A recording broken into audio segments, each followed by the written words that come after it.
Hello everyone, welcome to Textcom. आज हम लोग बात करने जा रहे हैं निश्चय बैच में कोऑर्डिनेशन कंपाउंड्स लेक्चर 1 की। इनऑर्गेनिक फाइनली शुरू ही हो गई दिवाली और छठ पूजा के बाद। और यार हम लोगों ने वेबसाइट के साथ साथ ऐप पे भी काम शुरू कर दिया। ऐप पे टेस्ट सीरीज लॉन्च हो चुकी है, तुम लोगों ने कल वाला वीडियो देख ही लिया होगा। तो जल्दी से जाके ऐप डाउनलोड कर लो और कोर्स को अगर परचेज करना है तो फटाफट कर लो, क्योंकि फर्स्ट 100 यूज़र्स के लिए ही ऑफर्स हैं, बाकी लोगों के लिए ऑफर्स नहीं आ पाएंगे। तो पहले 200 में तुम्हारा नाम होना चाहिए। और मेरी को उम्मीद है अभी तक अगर 200 लोगों ने लॉगिन कर लिया होगा तब तो फिर निकल गया होगा, लेकिन हो सकता है कि तुम बचे हो। तो फटाफट करो और परचेस करके ख़त्म करो। बहुत नॉमिनल सा प्राइस रखा है 299। अगर किसी को ज़्यादा लग रहा है तो मेरे को बताना, मैं उसके लिए परचेस कर दूंगा। मजाक कर रहा हूँ, ठीक है। तो वो भी कर सकते हैं हम लोग बिल्कुल, और करना ही होगा क्योंकि टेस्ट सीरीज़ है और वो भी बन रही है। स्पेशल टेस्ट बन रहे हैं तुम लोगों के लिए, सिर्फ तुम्हारे लिए, है ना। चलो भाई, लेक्चर को शुरू करते हैं। वेबसाइट पे अपने मटेरियल जो मिल रहा था वो मिलता ही रहेगा, उसके लिए कोई प्रॉब्लम की बात है नहीं, वो वेबसाइट पे आता ही रहेगा, है ना। आगे बात करना शुरू करते हैं। और वेबसाइट extrachem.in है अपनी, वहाँ पे चीज़ें मिली रही हैं। कोऑर्डिनेशन कंपाउंड्स की बात करते हैं तो कुछ अब इनऑर्गेनिक है तो कुछ मटेरियल लिखा हुआ मिलेगा और कुछ मैं लिखूंगा साथ साथ, जिससे कोर्स की स्पीड थोड़ी सी बढ़ जाए और जल्दी से खत्म करके हम लोग रिवीजन कोर्स भी फटाफट लॉन्च करने वाले हैं। जल्दी से ही आएगा, प्रॉब्लम सॉल्विंग सीरीज एक फटाफट आने वाली है, ठीक है। पहले इसे खत्म कर देते हैं, फिर उसका भी अनाउंसमेंट का वीडियो जल्दी आएगा और तुम्हारे लिए वो भी कुछ सब कुछ तैयार कर रहे हैं, ठीक है। तो कोऑर्डिनेशन कंपाउंड्स में पहले बात करनी होती है टाइप्स ऑफ सॉल्ट्स की। टाइप्स ऑफ सॉल्ट कितने तरह के होते हैं? टाइप्स ऑफ सॉल्ट 3 तरह के होते हैं, सिंपल सॉल्ट, डबल सॉल्ट और कोऑर्डिनेशन कॉम्प्लेक्सेस। सिंपल सॉल्ट वो होते हैं जैसे NaCl और KCl टाइप के सॉल्ट ले लिए, जिन्हें वाटर में डिजोल्व करने पे Na प्लस और Cl माइनस और K प्लस और Cl माइनस बनेंगे। जो Na प्लस K प्लस और Cl माइनस के टेस्ट देंगे उन्हें हम क्या कहेंगे? Simple salt. मतलब जिस कैटायन या एनाइन से वो बने हैं उनका वो टेस्ट देंगे, ठीक है। डबल सॉल्ट जैसे एलम्स ले लें, K2SO4.Al2SO4 whole thrice dot 24H2। जब इन्हें पानी में डालेंगे तो ये K प्लस आयन का टेस्ट देंगे, एल्यूमिनियम प्लस 3 का देंगे और सल्फेट का, यानी कि ये भी अपने सॉल्ट्स में ब्रेक हो जाएंगे। लेकिन ये सिंगल सॉल्ट नहीं, ये 2 सॉल्ट है। देखो K2SO4 एक सॉल्ट है और एक सॉल्ट है Al2SO4 बोल रहे हैं। तो 2 सॉल्ट से मिलकर होना, इसे क्या कहते हैं? डबल सॉल्ट कहते हैं। फिर बारी आती है कोऑर्डिनेशन कॉम्प्लेक्सेस की, जिसके बारे में हमें यहाँ पे आज पढ़ना है। कोऑर्डिनेशन कॉम्प्लेक्सेस कैसे हैं? जैसे K4FeCN6, हम लोगों ने कई बार इसका नाम सुना है, ऑर्गेनिक से लेकर इनऑर्गेनिक तक। फिजिकल में भी इनफैक्ट हमने इसका नाम सुना। और इस चैप्टर की इंपॉर्टेंस बहुत ज़्यादा बढ़ जाती है क्योंकि लास्ट ईयर सबसे ज़्यादा क्वेश्चन इसी चैप्टर से आए थे। और इनऑर्गेनिक जैसे पी ब्लॉक को हटाया जा रहा है सिरे से, लगभग लगभग इसका महत्व तो बहुत बढ़ जाएगा, है ना। ठीक, पी ब्लॉक भी जरूर पढ़ाऊंगा, वो वीडियो जरूर देखना पड़ेगा। पी ब्लॉक वाला तुम्हें वो जरूर ही आएगा, है ना। तो इसे जब पानी में डालेंगे तो 4K plus plus FeCN6 4 minus बन जाएगा। तो इससे K4 मतलब 4K बनेंगे और FeCN6 4 माइनस बनेगा। इसे Fe2 प्लस का या फिर साइनाइड का टेस्ट ये नहीं देता है। तो हम लोगों को जो डिस्कशन करना है वो K4FeCN6 यानी कोऑर्डिनेशन कॉम्प्लेक्सेस का करना है। तो हम K4FeCN6 को ही बड़ा बड़ा लिख लेते हैं। तो यहाँ पे लिख लिया K4FeCN6। K4FeCN6 में जो कोऑर्डिनेशन, जो स्क्वायर ब्रैकेट्स हैं, इन्हें कहते हैं कोऑर्डिनेशन स्फीयर। क्या कहते हैं? कोऑर्डिनेशन स्फीयर कहते हैं इन्हें, ठीक। इसे क्या कहते हैं? Coordination sphere. जो कोऑर्डिनेशन स्फीयर के अंदर मेटल होता है that is called central metal atom. Central metal atom और आयन, कुछ भी कह सकते हैं, ठीक। जो मेटल के अलावा चीजें हैं उन्हें हम कहते हैं लिगेंड्स, या फिर इन्हें कहते हैं सेकेंडरी वैलेंसी। क्या कहते हैं? Secondary valency. जो ये नंबर है, this number is called coordination number. ये नंबर को हम क्या कहेंगे? This number is called coordination number. इस नंबर को हम क्या कहेंगे? Coordination number. इन सारे शब्दों के बारे में डिटेल में पढ़ेंगे, लेकिन अभी इनका नाम सुन लेते हैं। और जो K4 जो बाहर की तरफ है इसे कहते हैं प्राइमरी वैलेंसी। इसे क्या कहते हैं? This is called primary valency.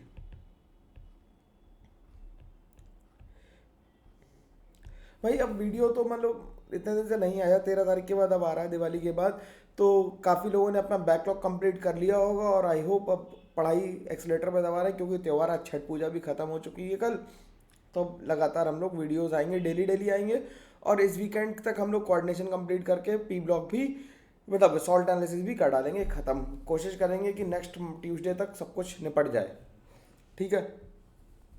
तो अब एक एक करके हम लोग डेफिनेशंस की तरफ चलते हैं। और पहली डेफिनेशन देखते हैं, which is called central metal ion. Central metal ion क्या होता है? Central metal ion, the metal ion which forms complex with anion neutral molecule और positively charged ion is known as central metal ion और CMI इसे कहते हैं short form में।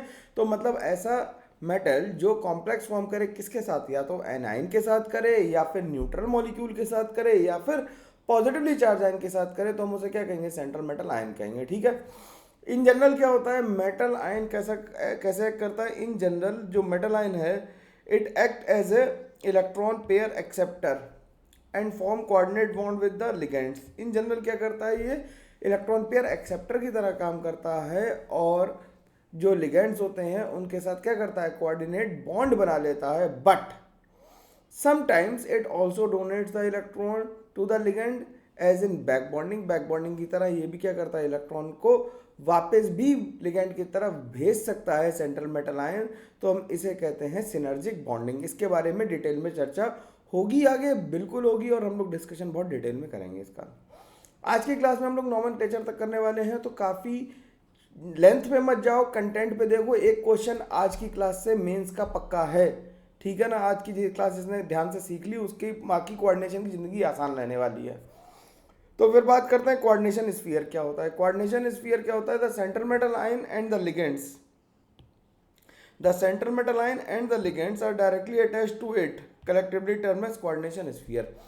जिसमें सेंट्रल मेटल आयन और लिगेंड्स डायरेक्टली एक दूसरे से अटैच हैं और उस बॉक्स के अंदर बंद है, उसे हम क्या कहते हैं? उस बॉक्स को कहते हैं coordination sphere. It is written in square brackets. ठीक है, इसे क्या कहते हैं? स्क्वायर ब्रैकेट के अंदर क्लोज रखते हैं। The part outside the bracket is known as primary valency और आयनाइजेबल वैलेंसी। जैसे K4 में क्या थी? K4 क्या थी? Primary valency. Ammonium, copper ammonium sulphate में सल्फेट क्या है? ये है हमारी प्राइमरी वैलेंसी। ये क्या है? प्राइमरी वैलेंसी है। ऐसे यहाँ पे K4 क्या है? प्राइमरी वैलेंसी है। बात समझ में आ गई होगी, इतनी तो बहुत मुश्किल बात नहीं है, धीरे धीरे समझ में आ रही है ना। अब लिगेंड्स के बारे में बात करें। अब लिगेंड जिन्हें इलेक्ट्रॉन पेयर डोनेट करना है वो कैसे हो सकते हैं? वो या तो निगेटिवली चार्ज हो सकते हैं या न्यूट्रल हो सकते हैं, और कभी कभी पॉजिटिव हो सकते हैं।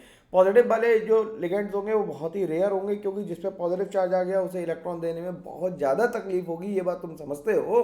तो कैसे होंगे? जो न्यूट्रल होंगे उनके पास क्या होगा? लोन पेयर होगा, और जो निगेटिवली चार्ज होगा उस पर तो निगेटिव चार्ज है ही। तो ऐसे मॉलिक्यूल या आयंस या पॉजिटिव चार्ज जो सेंट्रल मेटल आयन के साथ कंबाइन हो पाए by donating their electron pair और forming coordinate bond are called ligands. अब लिगेंड कितने तरह के हो सकते हैं? लिगेंड 3 तरह के हो सकते हैं। लिगेंड अगर हम बात करें तो लिगेंड कितने तरह के हो सकते हैं? लिगेंड हो सकते हैं 3 तरह के। कौन कौन से? अगर हम लिगेंड को 3 तरह से क्लासीफाई कर सकते हैं, 3 तरह के नहीं हो सकते, मतलब 3 तरह से क्लासीफाई कर सकते हैं। मतलब पहला कैसा है? डेंटिसिटी। डेंटिसिटी को हम लिगेंसी कहते हैं। दूसरा है चार्ज, और तीसरा है इलेक्ट्रॉन पेयर डोनेशन टेंडेंसी और एक्सेप्टिंग टेंडेंसी। मतलब इलेक्ट्रॉन वो किस तरह से दे रहा है और किस तरह से ले रहा है। ठीक। अब ऑन द बेसिस ऑफ डेंटेसी या लिगेंसी पे अगर हम क्लासीफाई करें तो सबसे पहले जो टाइप आता है वो आता है मोनोडेंटेट लिगेंड। मोनोडेंटेट लिगेंड मतलब मोनो का मतलब होता है 1 और डेंटेट का मतलब इलेक्ट्रॉन पेयर कितने डोनेट कर सकता है। ठीक है। तो which can donate 1 electron pair at a time is called monodentate ligand. जो एक इलेक्ट्रॉन पेयर डोनेट कर सकता है एट ए टाइम उसे हम क्या कहते हैं? मोनोडेंटेट लिगेंड कहते हैं। अब किसी मॉलिक्यूल या आयंस के पास एक से ज़्यादा लोन पेयर हो सकते हैं। किसी भी मॉलिक्यूल या आयन के पास क्या हो सकता है? एक से ज़्यादा लोन पेयर हो सकते हैं। ये बात तुम मानते हो ना। जैसे कि वाटर ले लें, वाटर के पास 2 लोन पेयर हैं, लेकिन वो डोनेट कितने करेगा? वो केमिकल बॉन्डिंग में हम लोगों ने सीख रखा है, ये डोनेट केवल एक ही कर पाएगा। तो उसकी डेंटिसिटी को हम कितना कहेंगे? मोनोडेंटेट कहेंगे। उसकी लिगेंसी जो होगी वो 1 होगी। ठीक है। तो जैसे एग्जाम्पल ले लें तो एग्जाम्पल क्या हो गया? Cl minus Br minus I minus Cn minus OH minus SH minus ammonia water carbonyl. CO मतलब कार्बोनाइल है, कार्बन मोनोऑक्साइड। ये क्या है? ये तो पिरिडीन है, इसे तो जानते ही सब लोग भाई। ये तो पिरिडीन है, ये हाइड्राइड आयन है। तो ये सब कैसे हैं? ये सब मोनोडेंटेड लिगेंड्स के एग्जाम्पल्स हैं। इसमें कोई समस्या किसी को नहीं आनी चाहिए। ठीक। अब इसके बाद बात आती है बाइडेंटेड लिगेंड की। बाइडेंटेड लिगेंड कौन से होते हैं? Which can donate 2 electron pair to different atoms और site of at a time, मतलब कि दो अलग अलग साइड से दो अलग अलग एटम्स मिलके क्या करें, किसी एक कंपाउंड के किसी एक मेटल कॉम्प्लेक्स को क्या कर दें, कोऑर्डिनेट कर दें, अपने इलेक्ट्रॉन्स दे दें। ठीक, तो उन्हें हम क्या कहते हैं, बाइडेंटेड लिगेंड्स कहते हैं। तो जैसे अगर हम एग्जांपल देखें तो पहला एग्जांपल लिखा है इसमें एथिलीन डाइअमीन, स्पेलिंग का विशेष ध्यान रखेंगे, स्पेलिंग नहीं भूलेंगे। तो पहला लिखा है एथिलीन डाइअमीन। एथिलीन डाइअमीन अगर हम बनाएं तो देखो कैसे बनाएंगे, NH2 CH2 CH2 NH2। यहाँ पे मेटल होगा तो नाइट्रोजन के पास लोन पेयर है तो एक इलेक्ट्रॉन पेयर यहाँ से डोनेट कर पाएगा, और यहाँ पे लोन पेयर है तो एक यहाँ से डोनेट कर पाएगा। ठीक, तो ये दो जगह से इलेक्ट्रॉन पेयर डोनेट कर पा रहा है, तो इसका स्ट्रक्चर हम याद रखेंगे या ना। ऐसे ही ऑक्सीलेट को देख लो भाई, ऑक्सीलेट क्या है, यहाँ पे O माइनस लिख देते हैं, double bond O, C double bond O और O माइनस, यहाँ पे M लिख देंगे तो ये यहाँ से इलेक्ट्रॉन पेयर डोनेट कर देगा आसानी से। ठीक, इसके बाद लिखा है 110 फिनेंथ्रोलिन। 110 फिनेंथ्रोलिन कैसे बनाएंगे, 110 फिनेंथ्रोलिन बनाने के लिए भाई स्ट्रक्चर हमें याद होने चाहिए।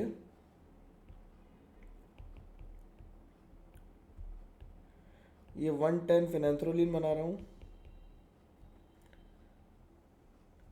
यार, ये वन नोट अपडेट हो गया है। ठीक, तो ये 110 क्या बन गई, फिनेंथ्रोलिन बन गई। तो यहाँ पे मेटल लगा के देखो, सब में देखो कि 5 नंबर की रिंग बन रही है, बढ़िया बेहतरीन है ना। तो 110 फिनेंथ्रोलिन हो गया। इसके अलावा इसे 110 फिनेंथ्रोलिन को ओफेन कहते हैं, OPHEN कहते हैं। ठीक, इसके बाद आती है एसिटाइल एसिटोनेट, जिसे ACAC कहते हैं। तो इसका स्ट्रक्चर कैसे बनाएंगे, पहले एसिटाइल लिख लेते हैं, CH3CO, यहाँ पे लोन पेयर है, फिर यहाँ पे आ गया CH double bond CO minus, और यहाँ पे आ गया CH3। ठीक, यहाँ पे क्या आ गया, CH3 आ गया,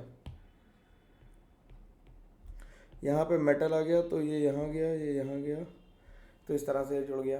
तो ये क्या बन गया, एसिटाइल एसिटोनेट बन गया।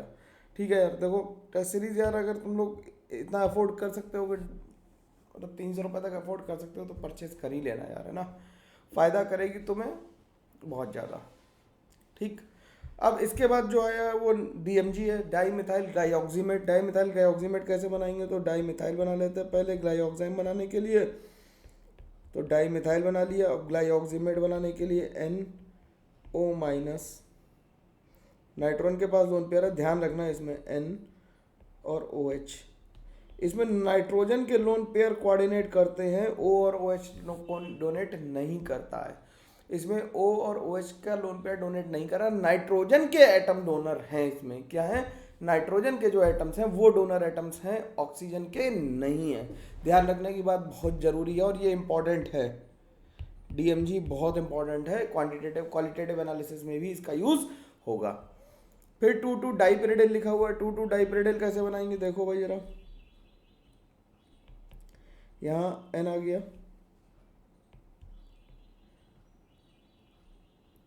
और यहाँ पे N आ गया, तो ये 2,2 डाइपिरिडिल हो गया। ठीक, ठीक है। अब इसके बाद है ग्लाइसिनेट। ग्लाइसिनेट कैसे बनाएंगे, ग्लाइसिनेट तो हम जानते हैं ग्लाइसिन से आया होगा। तो NH2 CH2 CO माइनस, तो इसमें देखो नाइट्रोजन का और एक, तो यहाँ से डोनेट हो रहा है। ठीक, इसके बाद ट्राइडेंटेड लिगेंड का नंबर आता है। ट्राइडेंटेड लिगेंड मतलब 3 lone pairs at a time donate कर पाए। तो 3 lone pair at a time donate करने वाला जो होगा वो होगा टर्पिरिडीन। क्या है, टर्पिरिडीन, जिसे हम टर्पी भी लिखते हैं। क्या लिखते हैं, टर्पी। ठीक, इसका अगर हम स्ट्रक्चर बनाए तो देखो जरा कैसा बनेगा। टर्पिरिडीन का स्ट्रक्चर हम बनाते हैं,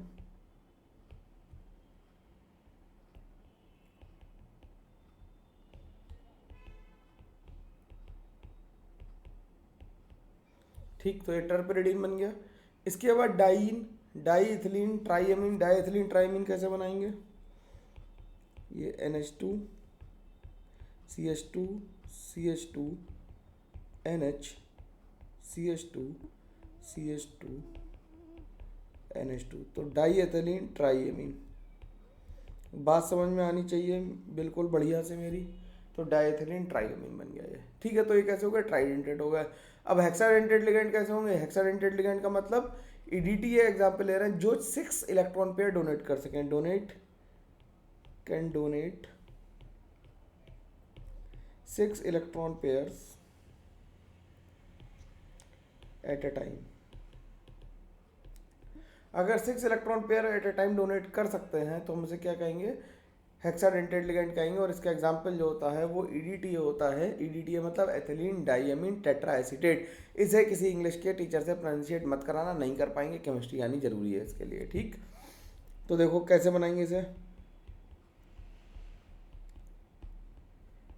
तो ये डाई एथिलीन हो गया, एथिलीन डाइएमीन हो गया, और एमीन के साथ टेट्राएसीटेट लगाना है तो CH2COO minus, CH2COO minus, CH2COO minus, CH2COO minus, ठीक। नाइट्रोजन के लोन पेयर हैं, तो ये कहाँ कहाँ से डोनेट कर सकता है, मैं डोनेटिंग साइट्स बना दे रहा हूँ, 1 2 3 4 5 और 6।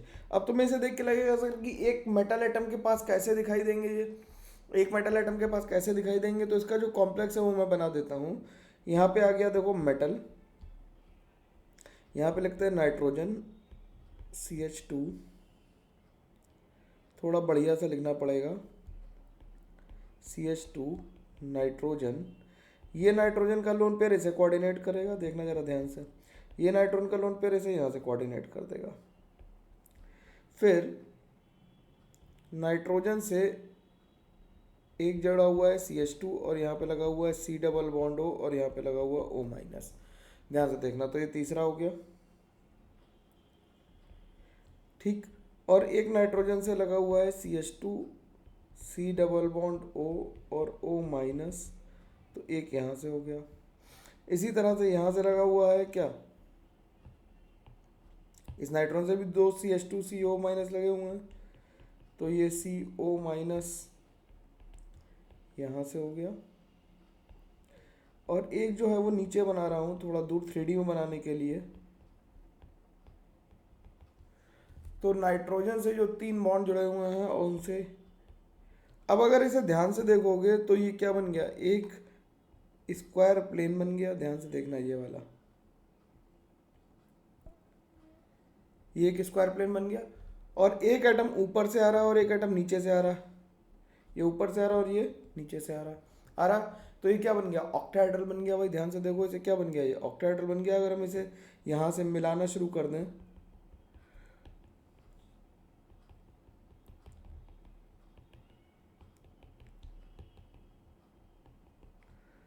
तो ये ऑक्टाहेड्रल बन जाएगा बढ़िया सा, ठीक। ज़्यादा गंदगी नहीं करते, इसे ऑक्टाहेड्रल लगता है तो ये बन जाएगा आसानी से। तो हेक्साडेंटेट लिगेंड है, बात समझ में आनी चाहिए पूरी तरह से। इसका फिगर अगर पेपर में बना दोगे तो बोनस नंबर मिल जाएंगे तुम्हें भाई, क्योंकि घर मैडम जी खुश हो जाएंगी या सर खुश हो जाएंगे। अब बात करते हैं एम्बीडेंटेड लिगेंड की। एम्बीडेंटेड लिगेंड कौन से होते हैं, एम्बीडेंटेड लिगेंड वो लिगेंड्स हैं जिनके पास एम्बिडिटी है। एम्बिडिटी का मतलब उनके पास 2 साइड्स हैं डोनेशन के लिए, लेकिन एट ए टाइम एक ही को डोनेट कर सकते हैं, एक ही तरफ से इलेक्ट्रॉन डोनेट कर सकते हैं, उन्हें हम कहते हैं एम्बीडेंटेड लिगेंड। जैसे एम्बीडेंटेड न्यूक्लियोफाइल थे वैसे ही एम्बीडेंटेड लिगेंड्स हैं, ठीक है, वही न्यूक्लियोफाइल्स ही हैं बेसिकली। तो those ligands which have 2 different atoms for donation of electron but can donate only 1 at a time is called ambidentate ligand। तो इसके अगर एग्जाम्पल देखोगे तो एम्बिडेंटेड लिगेंड के एग्जाम्पल जैसे देखें साइनाइड, तो Cn माइनस देख लो, क्या देख लिया, Cn माइनस। अब Cn माइनस में ये कार्बन से डोनेट कर सकता है, और Nc माइनस अगर बना दे तो नाइट्रोजन के पास लोन पेयर है तो इधर से भी डोनेट कर सकता है। तो ये क्या हो गया, एम्बिडेंटेड हो गया। ऐसे ही तुमने जो पढ़े हुए हैं मैं उन्हीं का एग्जाम्पल ले रहा हूँ, NO2 माइनस या फिर नाइट्रोजन से डोनेट कर सकता है, ठीक। इसी तरह से थायोसाइनाइड SCN माइनस सल्फर से डोनेट कर दे, या फिर नाइट्रोजन से डोनेट कर दे। तो ये कैसे लिगेंड्स हैं? एम्बीडेंटेड लिगेंड्स हैं। कैसे लिगेंड्स हैं? एम्बीडेंटेड लिगेंड्स हैं। ठीक है, बात समझ में आ रही है, आसानी से ये बात मैं मान लेता हूँ। और अब सबको छुट्टी मिल चुकी है तो रिफ्रेश होके ज़्यादा मेहनत से पढ़ना पड़ेगा, क्योंकि पेपर तो अपने शेड्यूल टाइम पे ही होगा, है ना। तो ज़्यादा मेहनत करके इसे सही सही पढ़ के रखो बढ़िया से। अब इसके बाद बात आती है चिलेटिंग लिगेंड्स की। चिलेटिंग लिगेंड्स कौन से होते हैं? चिलेटिंग लिगेंड्स वो लिगेंड्स हैं जो मेटल्स के साथ अगर कॉम्प्लेक्स बना दें तो क्या बनाते हैं? एक रिंग बना देते हैं। क्या बना देते हैं? रिंग बना देते हैं। तो चिलेशन का मतलब होता है, या किलेशन, कई लोग कहते हैं चिलेशन कहो या किलेशन कहो, एक ही बात है। क्या होते हैं ये? कि जो चिलेटिंग लिगेंड्स हैं वो कैसे हैं? रिंग फॉर्मेशन वाले लिगेंड्स हैं, रिंग फॉर्मिंग लिगेंड्स हैं। ठीक है यार, ये अपडेट हो गया तो इसमें मेरे को छूना पड़ेगा तब ये जाएगा, नहीं तो ये क्या दिखाता रहता है? ये दिखाता रहता है स्पेलिंग, हम एआई पकड़ लेगा मेरी writing.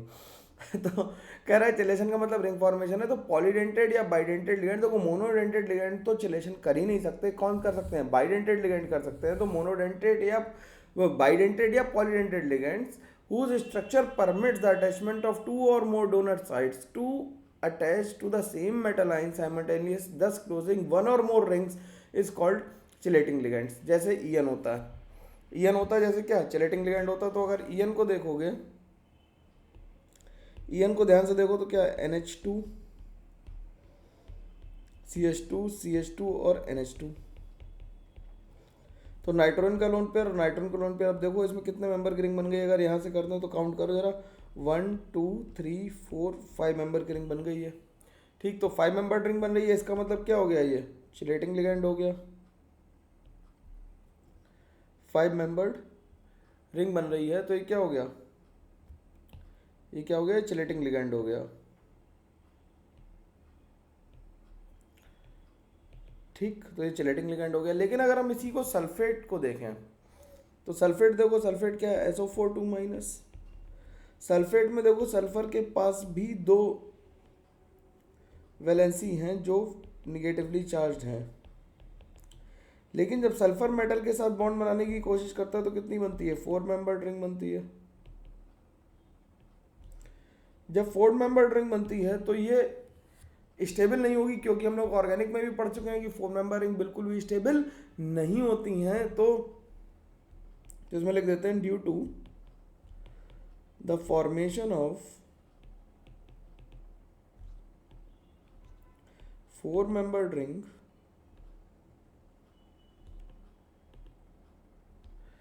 this does not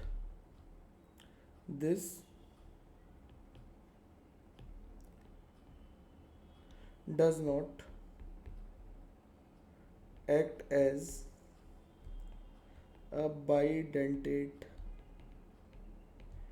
ligand। ठीक, थोड़ी जगह कम पड़ गई, कोई दिक्कत नहीं है, ये बाइडेंटेड लिगेंड की तरह एक्ट नहीं करेगा। ठीक, अब बात करते हैं classification of ligand on the basis of charge. Charge के बेसिस पे अब लिगेंड्स को हम लोगों ने डेंटेसी के बेसिस पे लिगेंड्स को क्लासिफाई कर लिया, अब चार्ज के बेसिस पे कर रहे हैं। ठीक, तो चार्ज के बेसिस करेंगे तो पहला कैसा आ जाएगा? Negatively charge ligand. Negatively charge ligand कौन से होंगे? जिन पे नेगेटिव चार्ज होगा, F-Cl Br OH HCl oxide ion, super oxide ion, पर ऑक्साइड आयन। इनका नाम याद रखना कि ऑक्साइड, सुपर ऑक्साइड और पर ऑक्साइड है। ये ऑक्साइड है। ठीक, ज़्यादा गंदा हो गया, चलो ऐसा कर लेते हैं, एक बारी में आ जाए तो कलर चेंज कर लेते हैं। ये ऑक्साइड आयन है। ठीक, O2- सुपर ऑक्साइड होता है और O2- पर ऑक्साइड होता है। ठीक, साइनाइड है और थायोसाइनाइड है। न्यूट्रल लिगेंड जैसे ammonia, water, dien, PH3, benzene, CO, benzene है, बेंजीन तो तुमने पहली बार देखी, बेंजीन, CO, PF3, ये सब कैसे हैं? न्यूट्रल लिगेंड्स हैं। और पॉजिटिवली लिगेंड्स जो होंगे वो कम ही होंगे, मैंने पहले ही कहा था। तो 2 ही मेन ये में ध्यान रखने हैं, कौन कौन से? नाइट्रोसोनियम आयन और हाइड्रोजीनियम आयन। ठीक, अब थोड़ी सी मुश्किल बात जिसका डिटेल डिस्कशन आगे फिर आएगा, अभी थोड़ी सी कर लेते हैं कि on the basis of donor और acceptor ability. On the basis of donor और एक्सेप्टर एबिलिटी पे अगर हम डिस्कशन करें तो हम कह सकते हैं कि जो ऐसा ligand which have pi orbital, vacant pi orbital है, जिसमें they can receive back donation from the metal ion, मतलब जिनके पास पाई ऑर्बिटल या एम्प्टी पाई ऑर्बिटल है, पाई ऑर्बिटल कैसा होना चाहिए, पाई स्टार वाला हो जाए, तो क्या करेंगे, मेटल से बैक डोनेशन ले सकते हैं, आसानी से ले सकते हैं, कोई दिक्कत की बात नहीं है। देखो जैसे अगर हम मान लो CO को लिखें तो मेटल था यहाँ पे क्या था, मेटल था,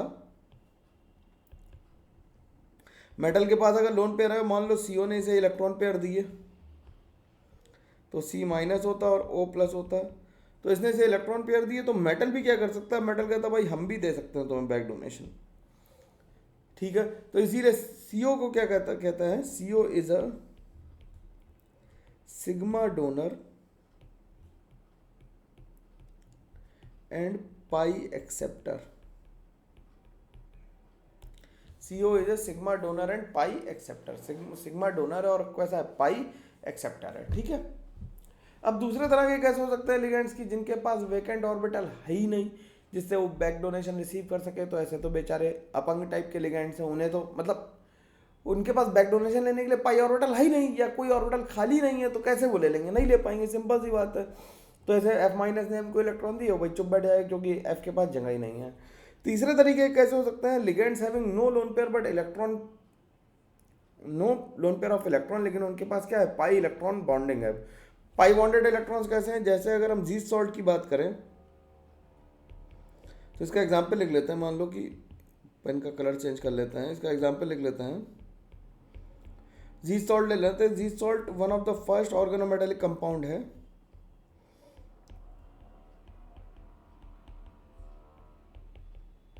इसका तुम्हें अगर एग्जाम्पल ना समझ में आ रहा हो जीस सॉल्ट का कि सर ये कैसा अजीब सा बन गया, इसका नाम लिख देता है पहले, जीस सॉल्ट है इसका नाम। अगर तुम्हें ये ना समझ में आ रहा हो तो इसका तुमने अगर एग्जांपल देखे हो, मैंने कई बार क्या किया था, एल्कीन की रिएक्शन जब ऑक्सीमर्क्यूरेशन डिमर्क्यूरेशन कराया था तो Hg2+ से रिएक्शन करा के क्या बना दिया था, याद आ रहा, मर्क्यूरिनियम आयन बना दिया था साइक्लिक, तो वो यही जीस सॉल्ट की तरह ही बना होगा। अब उसके बारे में डिटेल में हम लोग चर्चा कर पाएंगे, ठीक ठीक है। अब इसके बारे में आगे डिटेल में डिस्कस करेंगे, अभी तो हम लोग केवल बेसिक इंट्रोडक्शन की बात कर रहे हैं। अब बात आती है कोऑर्डिनेशन नंबर की, कि कोऑर्डिनेशन नंबर क्या होता है। कोऑर्डिनेशन नंबर होता है summation I goes from 1 to n number of ligand into ligancy, simple है, number of ligands into ligancy. जैसे अगर हम इस क्वेश्चन में देखें तो इसमें अगर हमें कोऑर्डिनेशन नंबर निकालनी हो तो इसमें नंबर ऑफ लिगेंड्स कितने हैं, 6 लिगेंड्स हैं, और CN की लिगेंसी होती है 1, तो इसकी कोऑर्डिनेशन नंबर कितनी आ जाएगी, 6।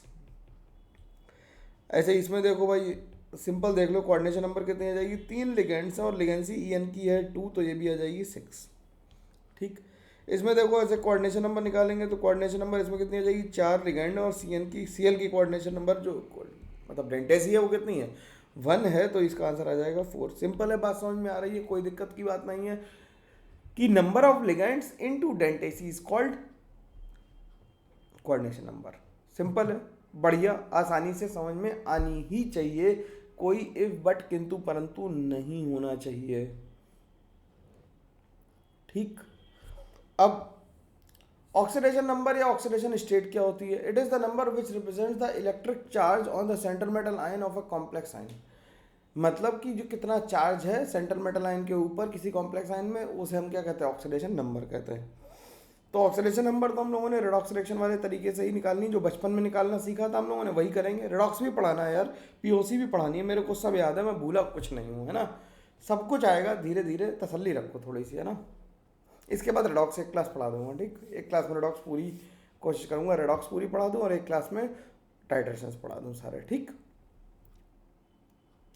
अब कह रहा है कि find out the coordination number and oxidation number of the following, तो हम लोग निकालना शुरू करते हैं। तो कोऑर्डिनेशन नंबर तो सीधे निकाल लेते हैं, कोऑर्डिनेशन नंबर हो गई 6 लिगेंड्स हैं, 1 डेंटेसी है तो 6 आ गई कोऑर्डिनेशन नंबर। ऑक्सीडेशन नंबर के लिए पोटेशियम 4 है इंटू 1 प्लस, ऐसे ही निकालते थे बचपन में, पोटेशियम की ऑक्सीडेशन नंबर 1, इसकी मान लेते हैं आयरन की x, साइनाइड की -1 इंटू 6 इक्वल्स टू 0, तो x की वैल्यू कितनी आ गई, +2 आ गई, तो यहाँ पे +2 लिख दिया, ठीक। इसी तरह से इसमें देखो कॉपर की मान लेते हैं x, अमोनिया, तो न्यूट्रल मॉलिक्यूल की ऑक्सीडेशन नंबर कितनी होगी, 0, और सल्फेट की होती है -2 इक्वल्स टू 0, तो x की वैल्यू आ गई कितनी, 2, तो यहाँ पे +2 लिख देते हैं। और कोऑर्डिनेशन नंबर कितनी आ गई भाई, कोऑर्डिनेशन नंबर आ गई, अमोनिया की होती कितने लिगेंड्स है 4 और डेंडेसी 1, यानी कोऑर्डिनेशन नंबर आ गई 4। ठीक है, आसानी से मैं सबके निकाल के दिखा रहा हूँ जिससे तुम्हें बढ़िया से बात समझ में आ जाए, कोई दिक्कत ना आए। बहुत इंपॉर्टेंट है, 3 क्वेश्चंस कम से कम, 2 से 3 क्वेश्चन इसी टॉपिक के मिलने वाले हैं इनऑर्गेनिक के, और लॉलीपॉप क्वेश्चन होंगे, नहीं सही कर पाए तो फिर बहुत ब्लंडर हो जाएगा भाई, है ना। NiCO4 को देखो तो NiCO4 में कोऑर्डिनेशन नंबर देखें तो 4 लिगेंड्स हैं, कोऑर्डिनेशन नंबर मतलब डेंडेसी CO की 1 है तो कोऑर्डिनेशन नंबर आ गई 4। Ni का मान लिया X, CO न्यूट्रल है तो 4 × 0 = 0, तो X की वैल्यू 0 आ गई, यानी कि इसकी ऑक्सीडेशन नंबर 0 भी आ गई। 0 भी आ सकती है, क्या दिक्कत है। यहाँ पे कोऑर्डिनेशन नंबर निकालो, कोऑर्डिनेशन नंबर कितनी आ गई 4 × साइनाइड का 1 है तो 4 आ गई, और ऑक्सीडेशन नंबर के लिए 2 × 1 + X + CN का -1 × 4 = 0, तो X की वैल्यू आ गई कितनी +2। ठीक है, ये तो पढ़ के निकल जानी चाहिए, इतनी मेहनत नहीं करनी पड़ेगी, वर्बली तुम लोग तेजी से निकाल पा रहे होगे। कमेंट करके जरूर बताना, फीडबैक जरूर चाहिए होगा कि तुम निकाल पा रहे हो या नहीं निकाल पा रहे हो आंसर, ये जरूरी बात है मेरे लिए जानना, ठीक है ना। अगला क्वेश्चन क्या कह रहा है, K2HgI4 कह रहा है, इसकी निकालना जरा फटाक से भाई, 1 सेकंड में निकाल रहा हूँ, जब तक तुम कमेंट करके बताओ फटाफट कितनी आई है। कोऑर्डिनेशन नंबर तो 4 आ गई, ऑक्सीडेशन नंबर 2 × 1 + X + -1 × 4 = 0, तो यहाँ से X की वैल्यू कितनी आ गई 2 आ गई। अगला देखो AgNH3 OH, ये तो टॉलेंस रिएजेंट है अपना प्यारा, तो कोऑर्डिनेशन नंबर अब तो समझ में आ रहा है कि वहाँ पे कैसे यूज़ करा था, ये टॉलेंस रिएजेंट है, तो कोऑर्डिनेशन नंबर कितनी आ गई, अमोनिया की हो गई 2 × 1 यानी कि 2, और ये X + अमोनिया तो होता है 0 × 2 + -1 × 1 = 0, तो X की वैल्यू आ गई 1, तो ऑक्सीडेशन नंबर +1 आ गई इसकी। ठीक है, ये 2 क्वेश्चन छोड़ देता हूँ, कमेंट करके आंसर बताना कि कितनी आई, आंसर बिल्कुल सही सही बताना पड़ेगा। अब यहाँ तक हमें जो बात समझ में आ गई है कि हम लोग oxidation number, coordination number, dentacy, ligands के टाइप, सेंट्रल मेटल आयन के टाइप, बॉन्डिंग के टाइप, सब तरह से हम लोग लिगेंड्स के बारे में अच्छे से जानकारी ले चुके हैं। कोऑर्डिनेशन नंबर और ऑक्सीडेशन नंबर भी निकालना हम लोगों ने सीख लिया है। ठीक है, अब बात करते हैं नॉमेनक्लेचर ऑफ कोऑर्डिनेशन कंपाउंड्स। इनके कुछ रूल्स हैं जिन्हें हम IUPAC नॉमेनक्लेचर कहते हैं, इन्हें हम लोग ध्यान रखेंगे जिससे कि हमें आसानी हो जाए नाम लिखने की, और नाम लिखने का सवाल आता जाता रहता है। ठीक है, इतनी बात तो मेरी समझ में आनी ही चाहिए यार, इतनी मेहनत से कर रहे हैं हम लोग काम, और टेस्ट जरूर देने पड़ेंगे यार, टेस्ट आने वाले हैं बहुत, 10 दिसंबर से शुरू हो रही है टेस्ट सीरीज, उसके लिए भी थोड़ा सा गियर अप रहना है, करना ही पड़ेगा हम लोगों को, धीरे धीरे इम्प्रोवाइज नहीं करेंगे तो कैसे डेवलपमेंट होगा, ये सब काम तो करना ही पड़ता है।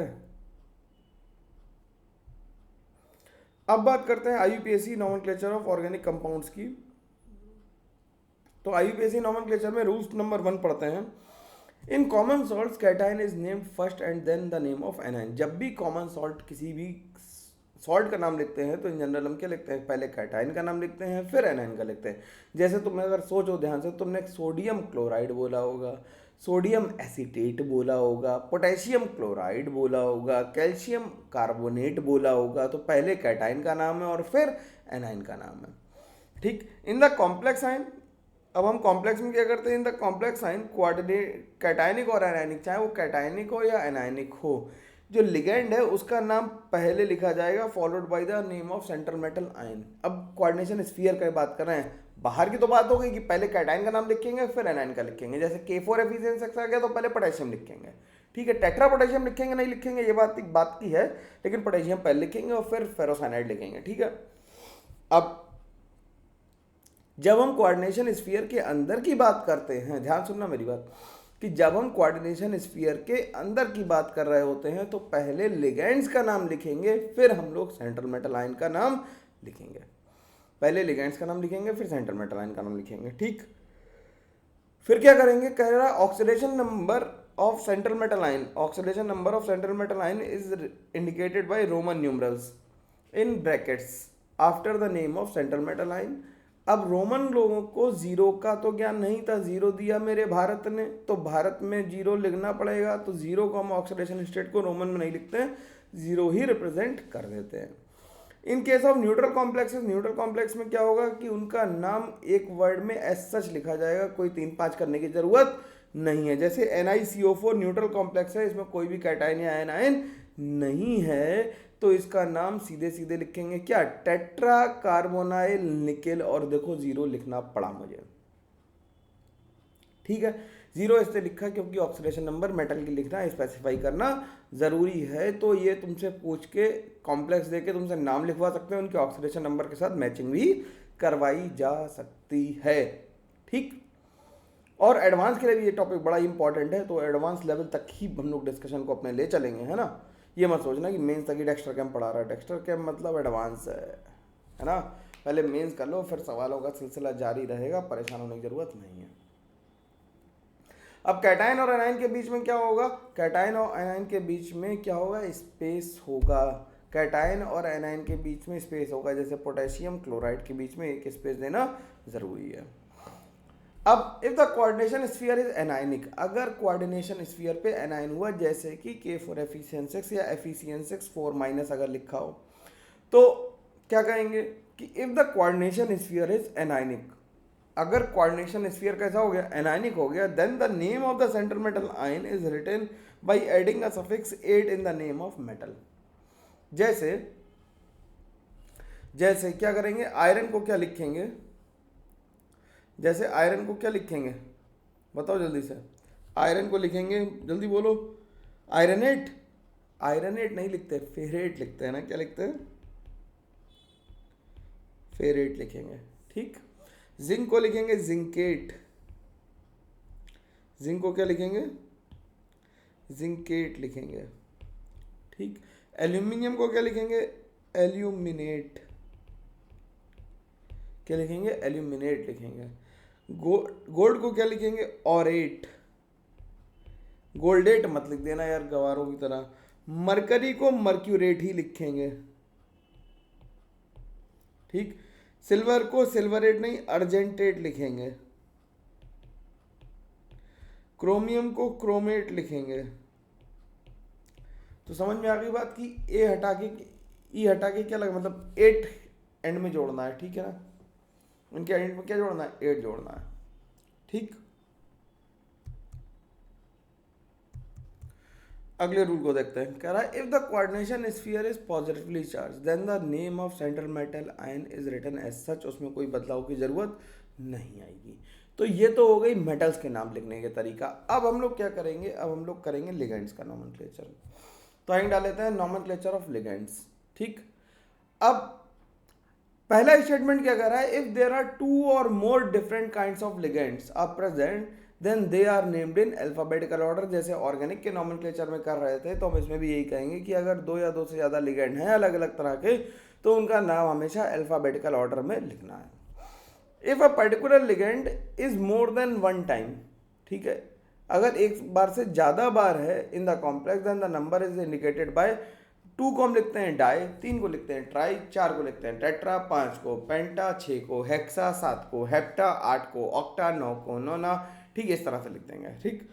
अब एक समस्या ये है इसमें नाम लिखते समय कि अगर if the name of the ligand contain by try try tetra ऐसा कुछ हो, उसमें अगर लिगेंड के नाम में ही बाई डाई ट्राई टेट्रा ऐसा कुछ आ जाए, तो क्या करेंगे, जब 2 आएगा तो उसे लिखेंगे बिस, 2 को क्या लिखेंगे, बिस, 3 को लिखेंगे ट्रिस, 4 को लिखेंगे टेट्राकिस, ठीक है, 5 को लिखेंगे पेंटाकिस। किस की स्पेलिंग KIS है, KISS नहीं लिखना, नहीं तो 0 मिलेंगे, ध्यान लगाना, गुस्सा आ जाएंगे टीचर्स, ठीक। तो पेंटाकिस टेट्राकिस है, KIS लिखना है। तो अगर जैसे हमें इसका नाम लिखना पड़े तो हम इसका नाम क्या लिखेंगे। अब इसकी ऑक्सीडेशन नंबर हमें पता है कितनी, ऑक्सीडेशन नंबर 2 है, कोऑर्डिनेशन नंबर 4 हो गई, तो इसका लिखेंगे नाम बिस। बिस इसलिए लिख रहे हैं क्योंकि 2 हैं, ये एथिलीन डायमीन, तो बिस इथाइलिन, बिस इथाइलिन, कुछ गड़बड़ हो रही है, इथाइलिन रेयर, इथाइलिन डाई एमीन, एमीन में 1 M आएगा, ठीक, जिंक 2 और आयन भी लिखना ज़रूरी है क्योंकि इसमें काउंटर आयन नहीं है। कुछ है टेक्निकल ग्लिच आ रही, पता नहीं अपडेट हुआ है सॉफ्टवेयर इसका, इस वजह से हो रहा, मेरे को नहीं पता क्या हो रहा। ठीक, अब नॉमेनक्लेचर ऑफ एनायनिक लिगेंड्स कैसे करते हैं? एनायनिक लिगेंड का कैसे करेंगे? In general the name of the ligand is written by adding a suffix O and removing E हटा के ओ लगा दो तो बन जाएगा क्या? एनाइन का नाम। जैसे हाइड्राइड को लिखेंगे हाइड्राइडो, क्या लिखेंगे? हाइड्राइड को क्या लिखेंगे? हाइड्राइडो। ऑक्साइड को लिखेंगे ऑक्सो या ऑक्साइडो, नहीं लिखते हैं ऑक्सो लिखते हैं। परऑक्साइड को परऑक्सो, हाइड्रोक्साइड को हाइड्रोक्साइडो, फ्लोराइड को फ्लोरो या फ्लोराइडो। अब इन दोनों नामों में एनसीईआरटी में भी कंफ्यूजन है, तो कौन सा एक्सेप्टेबल है? दोनों ही एक्सेप्टेबल है, कोई दिक्कत नहीं है। आईआईटी ये नहीं पूछेगा कि एक में फ्लोरो लिख दे, एक में फ्लोराइडो लिख दे और तुम्हें तंग करे। ठीक, क्लोरो या क्लोराइडो, ब्रोमो ब्रोमाइडो, ठीक, आयोडाइडो और आयोडो, साइनाइडो साइनो, नाइट्रेटो। ठीक, ग्लाइसिनेट को क्या लिखेंगे? ग्लाइसिनेटो। थोड़ा बिगाड़ के लिख दूं क्या? तो ग्लाइसिनेट को क्या लिखेंगे? लिखेंगे ग्लाइसिनेटो। क्या लिखेंगे? ग्लाइसिनेटो। इसी तरह से सल्फेट, इसे क्या लिखेंगे? इसे लिखेंगे सल्फेटो।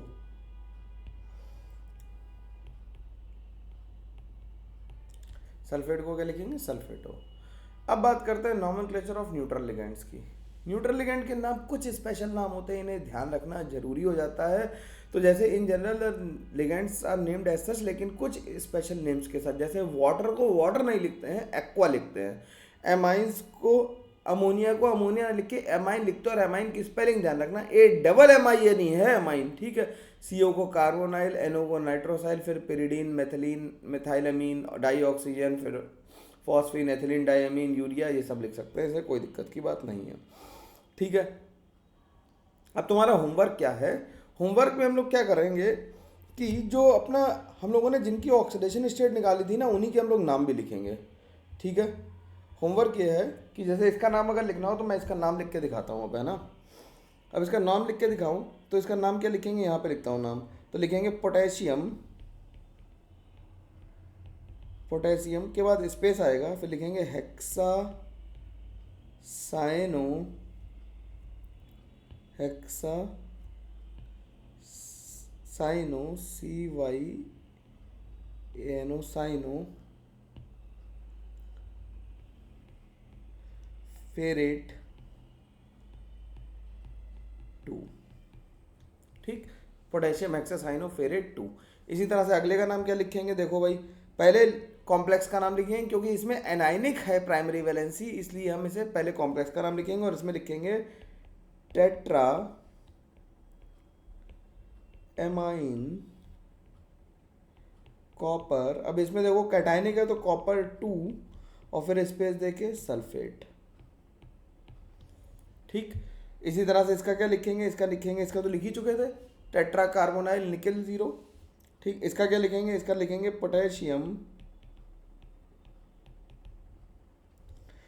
Tetra cyano निकलेट,